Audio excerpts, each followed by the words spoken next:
Now for something completely different. Smoke medical weed every day. The following thoughts on Hoppe Hour represent Brian Hoppe and Fast It. Listener discretion is advised. Live from Tampa Bay, you are tuned in to Hoppe Hour. He's the voice of a generation that got screwed by the baby boomers. Welcome back to Hoppe Hour. Hoppe Hour. Hoppe Hour. Hoppe Hour starts in 4, 3, 2, Hoppe. Hoppe, Hoppe. This is Hoppe Hour with Hoppe. Oh my God, it's finally happening. Right here on Hoppe Hour is my very first kava tender from about 6 years ago.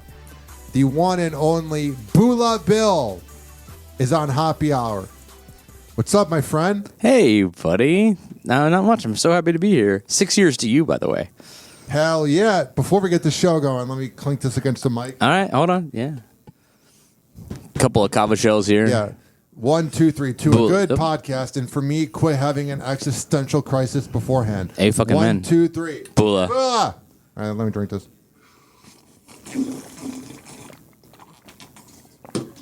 God damn. This specific shit is strong. I can curse on here, right? Yeah, God. So, yeah, go on. Well, this shit's strong. Like 2 shells, I'm going to be like muddy as hell.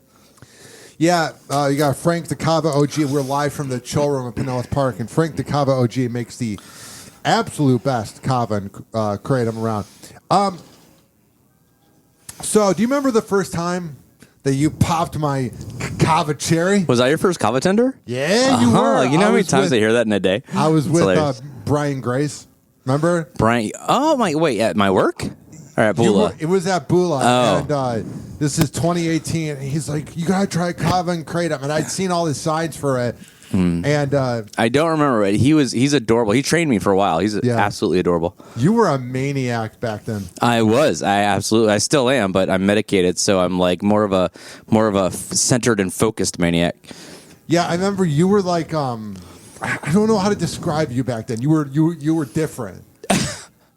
Well, unmedicated will do it, but also, therapy, all that shit. You were like much more sexual. You weren't like hitting on me per se. Oh, well, no. Okay, so here's the thing about that. So, newsflash to your fans, or not, I don't know. When you do drag, which, I've done drag very amateur, and now I'm learning. I'm doing much more better at it. Yeah. You have a type of humor, and I was kind of mixing cliques with it. So I like drag queens do that kind of humor. A lot of gay people do that humor. You know what I mean? Let's call a spade. Probably Home Depot lesbians would do that humor because what do they care? Like they're gonna own it, and you own it, and a lot of people are like, oh, he's overly sexual. It's like I'm like joking majority of the time. You know how many people? I'm not making this up. I'm not making this up. And I'm not going to show you any of the pictures I have. I don't do that. But you know how many people at Bula and a lot of places, like bros, like butch, heterosexual, quote unquote, pass that way and they present themselves that way only and they tell gay jokes because it's really not that bad when, have sent me pictures and been like, hey, I'm really interested. This was like back then when I was like overweight, like and like to fool around. Of their stuff, and then you go back and you don't say that publicly because if you do, it makes them scared and pushes them further. And so, I would joke about it, and if I'm having a good time and laughing, and people are laughing with me, great, make more sales, make friends, and if you get to fool around with a bro once in a while, why not? Now, what I want to ask you is, I feel like a lot of times whenever someone's really homophobic, they really want penis. Okay, it's funny you say that because so far as studies have shown, pretty much 100%. One of the time, pretty much. There's actual study done by psychologists. I failed to look up which study it was. Or I forget. I looked it up a while ago.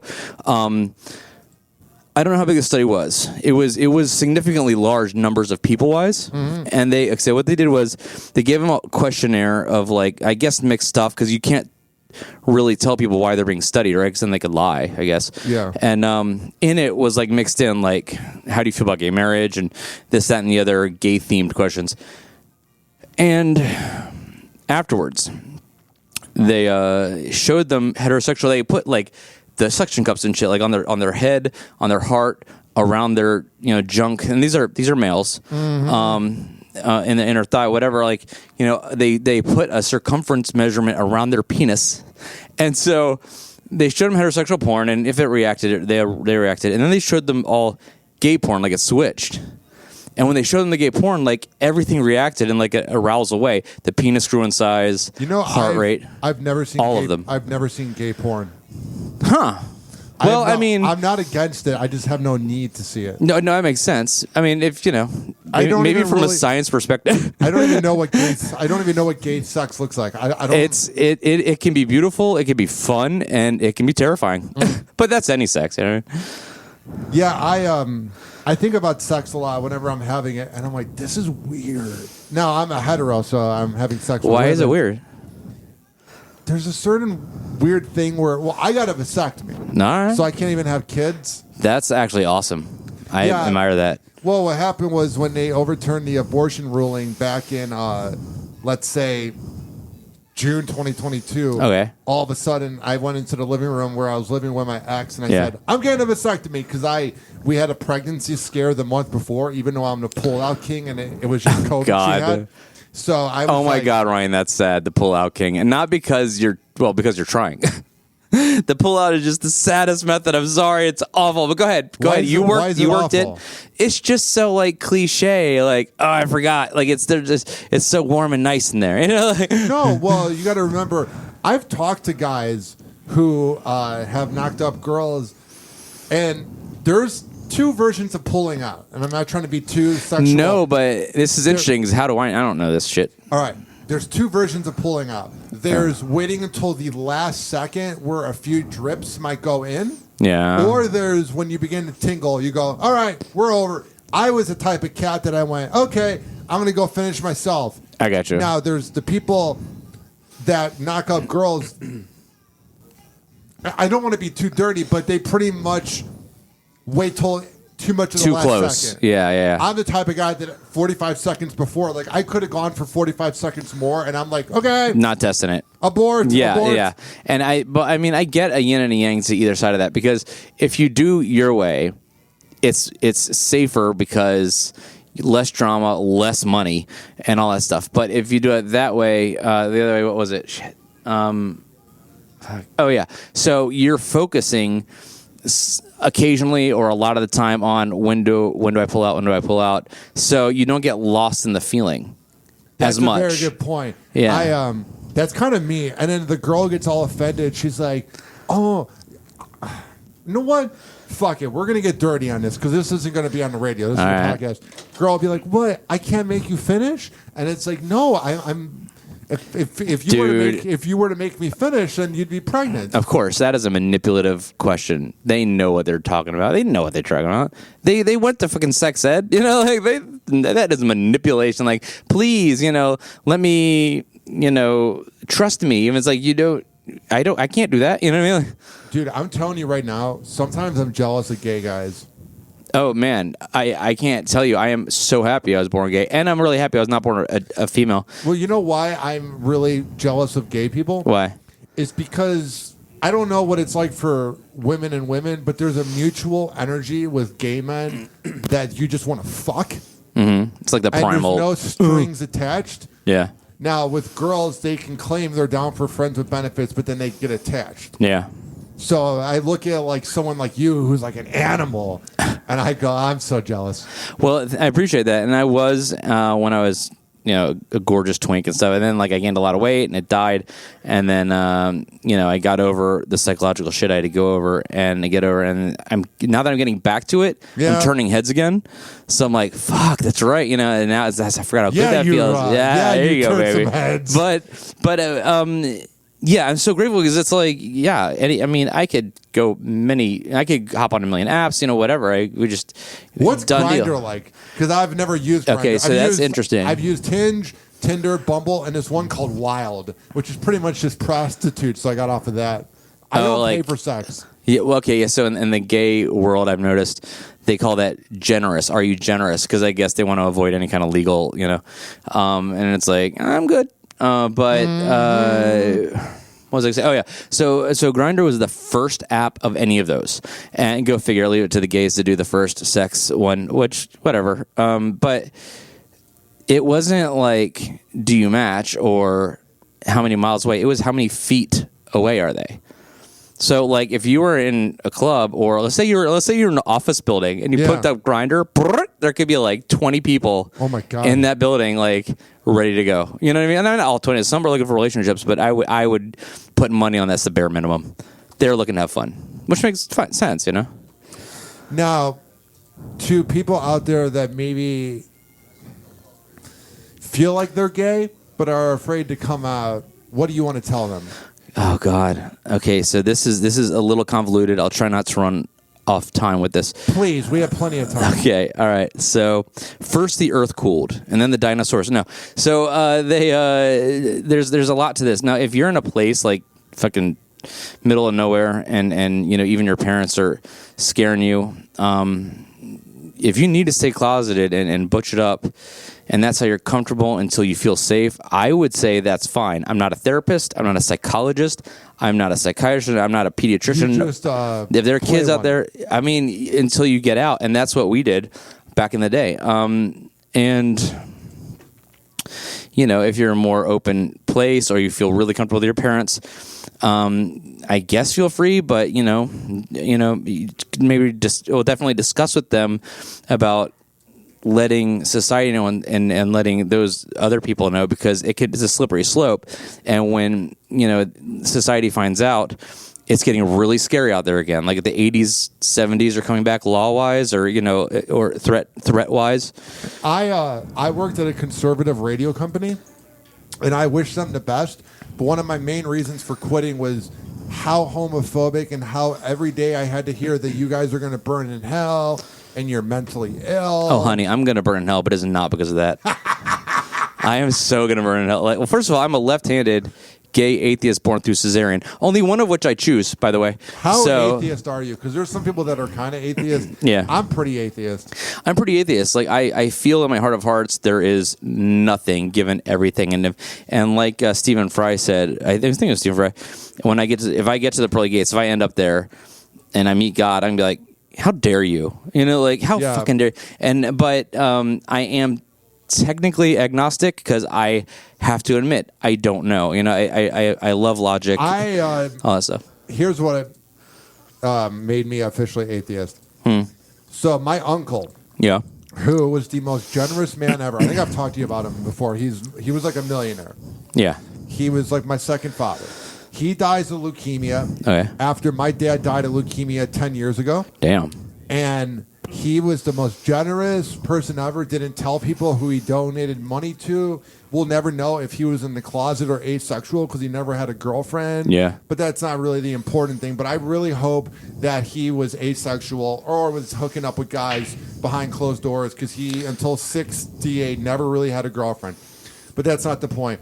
The point is, I look at the fact that he's no longer here, and I look at the fact that my dad's no longer here, and that Kobe Bryant is no longer here. Yeah. And Abraham Lincoln, and Marilyn Monroe, and let's say Winston Churchill. And I go to myself and I say, are they hanging out somewhere in the sky? Are all of them like, is my dad going up to Winston Churchill and being like, what was World War II like? No, And my grandpa who had 3 Purple Hearts is like, that was crazy when that happened when I was it's all nonsense. It's like believing in Harry Potter or Lord of the Rings. Yeah, it's like you're convincing of yourself something because it feels good. Because you don't want to admit that you're not going to exist forever. Right. And Trixie Mattel, a very ridiculously famous drag queen, and she earned it, of course, but she's like, life only has meaning because it doesn't go on forever. Like, if you're going to live forever, then it's just continuing. And then, like, it's like you have to, while we're here, you know, you have to value impermanence. I'm telling you, I used to not want to die, and I'm not suicidal when I say this. Oh, yeah? But I'm so annoyed with this world and everything that I go, I have this app called We Croak, and the that's funny as shit. The icon is a red frog. And like 4 times a day, you get reminders that you're going to die. And then you get quotes. And you get like, things like, imagine your enemy in 300 years. What are they going to be? Dust. What are you going to be? Dust. Yeah. Things like that kind of chill you out. Yeah. Some people that might freak them out. For me, it's my religion. But Right. here's my point. There's one from J.K. Rowling. Okay. And she says, there are worse things in the world than dying. There's something, she wrote it in a J.K. Rowling type of way. That is actually brilliant because when you're dead, what do you care? You're not going to know. So Yeah. why suffer? You know what I mean? Well, no, it's something I think about a lot because... I mean, the lady's a complete clueless bitch when it comes to certain things like transsexuality, but she is a brilliant writer. I can't, you got to give it up. Bro, Yeah. I'm telling you, What? I don't give a fuck Yeah. what anyone does with their body Yeah. or in the bedroom. As long as you're not hurting kids or animals, whatever you need to identify as, whatever you need to wear, I don't get the transphobia going on in this world. Drives me off this fucking wall. I have to hear, oh, they're doing this and that. It's like, first of all, it's like 2% of the population, and B, Yeah. a lot of times when you talk to someone who is trans, Yeah. they're more open than the people that are against trans. Bill, Yeah. explain to me, do you think it's gotten worse, the trans and homophobia? Okay, so that is a very interesting question. I do. I don't think it's noticeable to everybody yet because there's still people like, nah. Or you're just saying that because people are vocal. It's like, no. That, they overturned abortion rights. You think that's just going to stop there? And that's on a bigger scale. Even on a smaller scale, there's state and city things. DeSantis tried to pass like a no burlesque show like acts was the law to prevent drag shows, which they were open about, that was how it was discussed. And then so I looked this up on the website for the state laws. Mm-hmm. It goes down this huge list. Like, it's got to pass by this person, that person, that person, that person. And there's like, the last one is just a single lawyer, I guess. And it was like pass. And the last person was like deny. It was that close. And I think it only didn't pass because somebody said in the House or whatever it was, they said, by this law standards, Beyonce can't come and perform here. Like, do you know how much money that's going to take away from us? So that's how eager they were to, the government of less, the party of less government interference is trying to interfere as much as possible. Well, what's funny too, I'm not voting. I don't believe in any politician, so I like making fun of the left and I like making fun of the right. All right. But I love how the right always goes, "Oh yeah, everybody's woke and easily offended." But then if you make fun of Trump or anything, they get all nuts. easily offended. It's Absolutely. like you're projecting that you're easily offended as well. Yeah. It was just, okay. So you got that, right? That projecting. And then you got the homophobes who are projecting because they're actually gay. Like, it's just projection city. You know what I mean? And we all project, but they're just so open about the projection. Well, that makes sense, I guess, because you don't know you're doing it, but it's just ridiculous amounts. And I don't know. It's bonkers. So yeah, definitely, I think it's getting worse. I mean, it's coming back to like the 80s or 70s to where, they're just openly. I don't know, because it's safe to say openly attacking, not safe, but like, I don't. There were two moments in my life that I thought things were going to change for the better. All right. November 2008, when Obama got elected, I stayed up and watched his speech. It was at Millennium Park, and I had to get up for high school, but I was so excited when he got elected, and I voted for him. The only president I've ever voted for. I voted for him in 2012, and I read his first book. I'm a fan of Obama. Not everything, but I like his body of work. When he got elected, my young brain went, racism is dead. Well, yeah, but how young were you? Roughly. 15. Okay, so high school, young, yeah. And then the other moment that I thought everything was changing for the better was June 2015.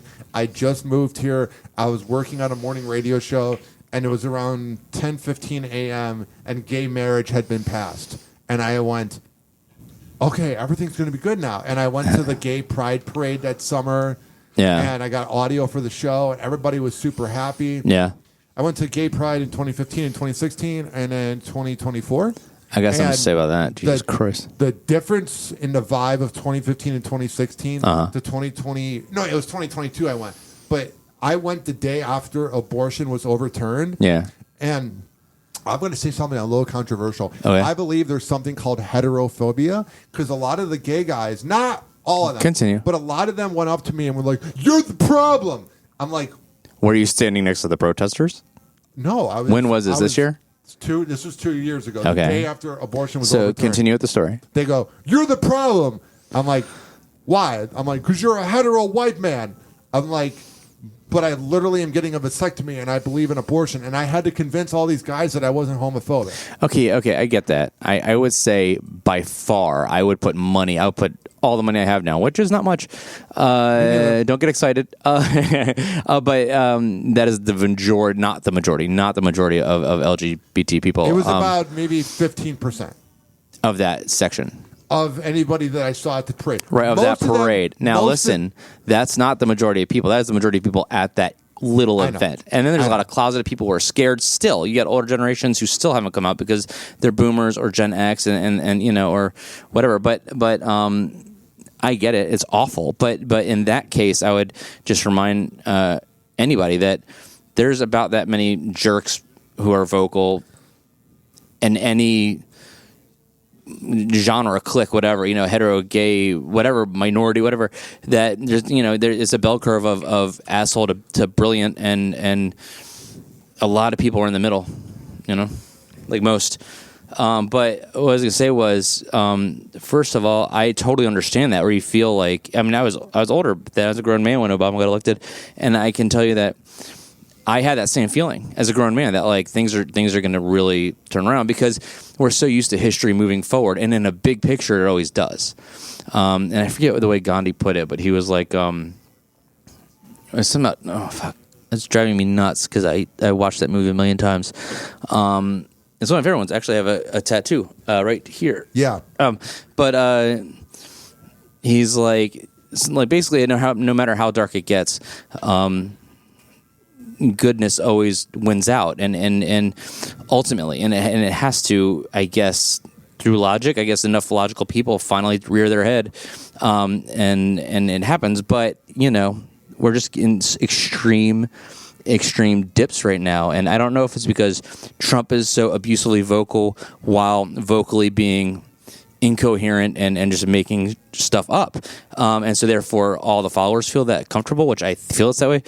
But in addition, Pride this year was bonkers. Okay, so all right. So they caged in the event.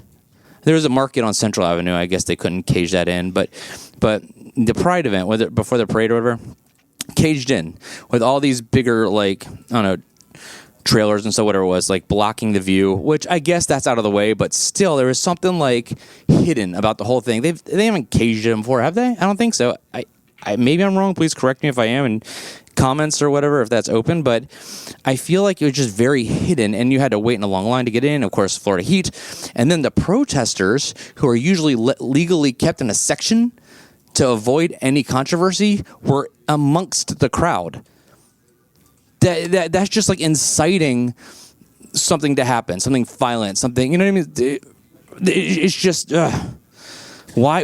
You know what I mean? I try really hard not to be mad at the world, but it's very hard. It's impossible.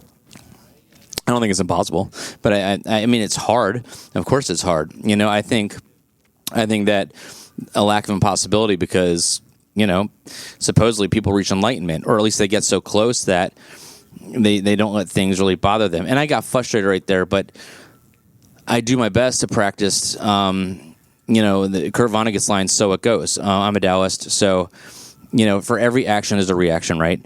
And if people are awful, these tampons, maggots. I said tampons, that's Tampa people. And they're great. But anyway, these maggots, right? The MAGA people, they are awful. They are abusive. They are illogical. Mm-hmm. They refuse to listen. And I really want to say, dude, it's okay to learn. Like, it's okay. We all learn. And regardless of your age, still keep learning. But the point is, they are victims. They're victims of the shitty K through 12 system that we have. They are. Not the teacher's fault. They're picking up all the slack, or trying to. But they're victims of this horrible, you know,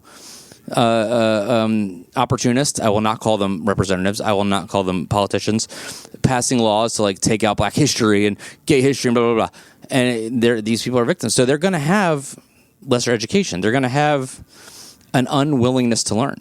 You know what I mean? But still, you got to fight it. So there's this whole conflicting feeling, but I just remind myself, like, whatever that terrible thing is a result of something, even if I don't know what it is.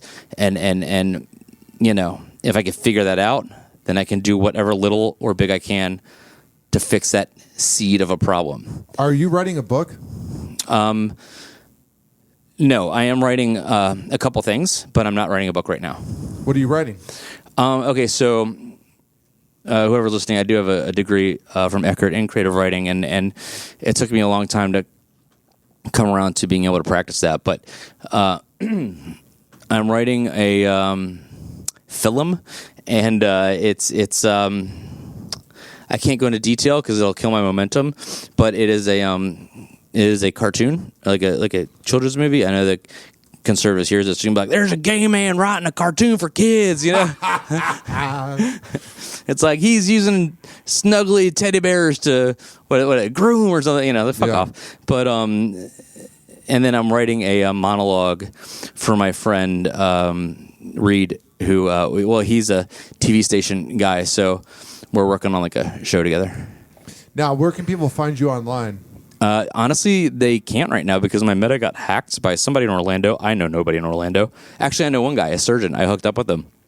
Hell yeah! Yeah, and he was so cute. So he was like I don't know. He's like a shorter guy, you know, a little more petite, chiseled. But he was like my age, and he very handsome face, white hair, grayish white, like Anderson Cooper, just like it. And then nice! Oh my god, dude! And when he like smooth skin, but when he smiled, you see like the mature lines, which I love. Yeah. And he was a left-handed surgeon. I just thought that's cool. I hooked up with a left-handed surgeon. But anyway, it got hacked, and so now I'm just kind of sorting out how much I want because life without Facebook and Instagram I'm getting shit done. Nice. I'm not worrying. And I mean, I know today, what's your Instagram? I'm like, I don't have it. But when I say I don't have it, it's never terrible. They're always like, no, well, here's my number, whatever. But now, who is this guest you're going to bring next time? Oh, okay. Hello. I don't remember saying that, but I can. You know, my memory with the stuff that happened to me. But guest next time. I want to bring what's her name, Regina Sparkle. If I can get a hold of her, her number's somewhere on my phone, but I don't know. Yeah. Something's up there. But she hosted the show that Alaska Thunderfuck came to Pride this year.